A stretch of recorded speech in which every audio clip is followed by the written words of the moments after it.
5 বছর সম্পর্ক করার পর বিয়ে করেছিলাম। রিলেশন করে বিয়ে করার পর অনেকটাই ভালো ছিলাম। বাবা মাকে খুব গর্ব করে বলতাম, দেখো কত ভালো ছেলে, কত ভালোবাসে আমায়। তোমরা যদি বিয়ে দিতে তবুও এত ভালো বিয়ে দিতে পারতে না। বাবা মাও আমার সুখ দেখে অনেক খুশি ছিল, কিন্তু তারপরও বাবা মায়ের মনে কষ্ট দিয়ে বিয়ে করেছি। মনের ভিতরে একটু খচখচানি তো ছিল। আমার মা সবসময় আমাকে একটা কথা বলতো, রিলেশন করে বিয়ে করেছো ভালো কথা, ভালো আছো তাও ভালো কথা, কিন্তু একটা কথা মনে রেখো, ছেলে মানুষকে কখনোই মন থেকে সবসময় বিশ্বাস করতে নেই। মার কথাটা আমি সবসময় হেসেই উড়িয়ে দিতাম। বিয়ের 1 বছরের মাথায় আমি জানতে পারি আমি প্রেগনেন্ট, মা হব। সেদিন আমার স্বামী অনেক খুশি হয়েছিল। প্রথমবার বাবা হবে সে, সেই খুশিতে সে আত্মহারা হয়ে গিয়েছিল। কিন্তু আমার মা সবসময় আমাকে একটা কথা বলতো, রিলেশন করে বিয়ে করেছো, বিয়ের 3-4 বছর না গেলে কখনো বাচ্চা নিও না।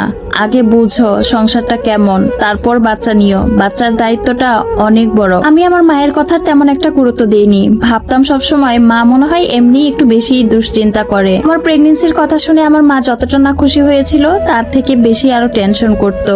ওই যে কথায় আছে না, মায়ের মন তো আগে থেকে হয়তো সবকিছুই বুঝতে পারে। আমার গর্ভকালীন সময়টাও অনেক ভালোভাবেই কাটছিল।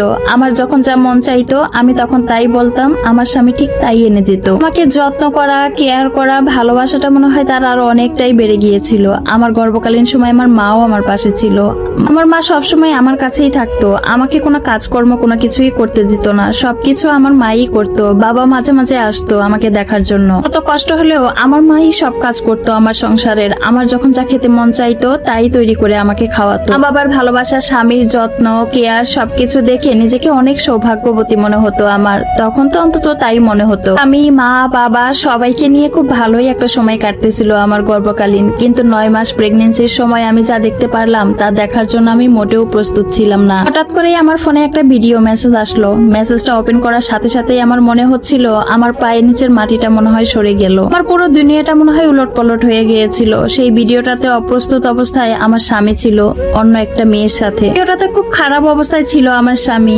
আমি তো বিশ্বাসই করতে পারতেছিলাম না। নিজের চোখে ভিডিওটা দেখার পরও বিশ্বাস করতে পারছিলাম না। নিজেকেই প্রশ্ন করছিলাম, এটাই কি সেই স্বামী আমাকে সবসময় মাথায় করে রাখতো, যার সাথে আমি দীর্ঘ 5 বছর রিলেশন করে বিয়ে করেছি, যে এই 5 বছর রিলেশনের সময়ে অন্য কোনো মেয়ের দিকে একটিবারের জন্য তাকাইনি। এখন শুধু আমার একটা কথাই বারবার মনে হচ্ছিল, এটাই হচ্ছে বাবা মায়ের অভিশাপ। তাদের মনে কষ্ট দিয়ে আমি বিয়ে করেছিলাম। মায়ের কথাটা শুধু কানের মধ্যে বাজতেছিল, ছেলে মানুষকে এতটাও অন্ধ বিশ্বাস করতে হয় না। বারবার আমাকে বলেছিল একটু দেখে শুনে একটু দেরি করে বাচ্চাটা নেওয়ার জন্য, কিন্তু মায়ের কথাটা আমি শুনিনি। মা বারবার আমাকে সাবধান করেছিল, 2 জনের মধ্যে যখন 3 জন চলে আসবে তখন দায়িত্বটা আরো অনেক গুণ বেড়ে যাবে, তখন চাইলেই একটা কিছু করা যাবে না। এজন্য যেন একটু দেখে শুনে সময় নিয়ে তারপর বাচ্চাটা প্ল্যান করি। যাই হোক, সে কথা তো আর শুনিনি। সেটা নিয়ে আফসোস করেও কোনো লাভ নেই। তারপর আমি ফোনটা হাতে নিয়ে আমার স্বামীকে ফোন দেই, তুমি কোথায়, বাসায় আসো। তখন সে আমাকে উত্তরে বলে, আজকে অনেক কাজ, হয়তো রাতে বাসায় ফিরতে পারবো না, সকালে আসবো, তুমি সাবধানে থেকো। এটা শেষ করতেই আমি তাকে বলে উঠলাম যে কেন, আজকে কি নতুন কোনো মেয়ের সাথে রাত কাটাবে, এজন্য বাসায় আসতে পারবে না? আমার কথাটা শুনে স্বামী যেন থ মেরে গেল। আর কোনো প্রত্যুত্তর করলো না, শুধু বলল, আসতেছি আমি। আমার রুমে খাটের উপরেই বসেছিলাম, শুধু নজরটা বারবার বেলকনির দিকে যাচ্ছিল। আর মনে হচ্ছিল হয় বেলকনি থেকে লাফ দিয়ে নিচে পড়ে যায়, আর না হয় ছাদ থেকে লাফ দিয়ে। কিন্তু আবার বাচ্চার কথাও মনে হচ্ছিল।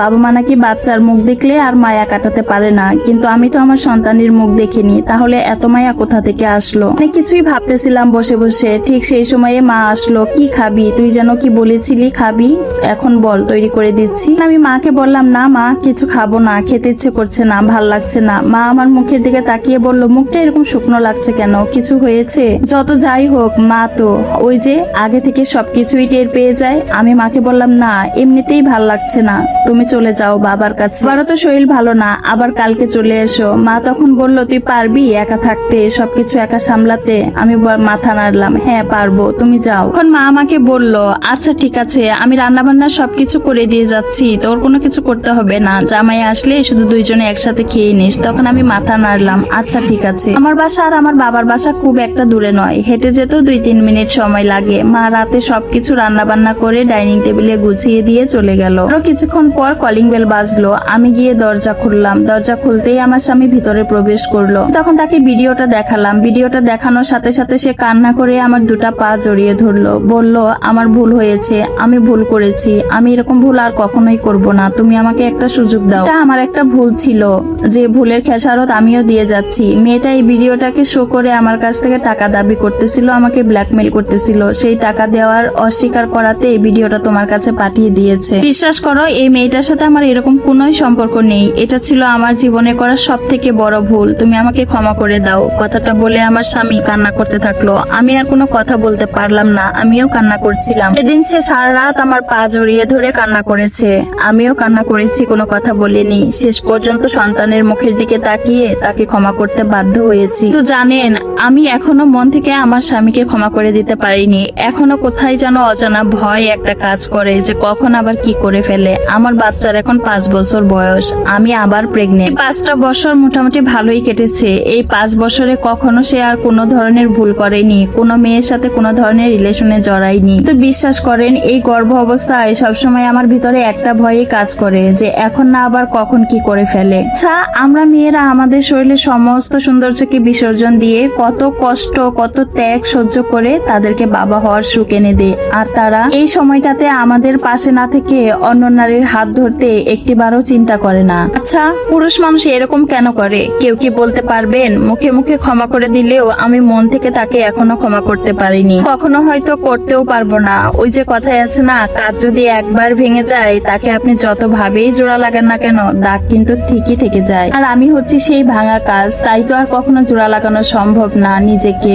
মায়ের একটা কথা এখন হারে হারে টের পাই আর বিশ্বাস করি, পুরুষ মানুষকে কখনোই বিশ্বাস করতে হয় না। কথাটা যখন মা তখন আমাকে বলতো, তখন আমি হেসে উড়িয়ে দিলেও এখন হারে হারে টের পাই মায়ের কথাটা একদম সত্যি। বোনের এই পর্যায়ে এসে মায়ের কথাটা এখন আমার কাছেও যে সত্যি মনে হয়। সত্যি, পুরুষ মানুষকে কখনোই অন্ধবিশ্বাস করতে নেই। আর এই সমস্ত স্টোরিটা ছিল একটা আপুর লাইফ থেকে নেওয়া।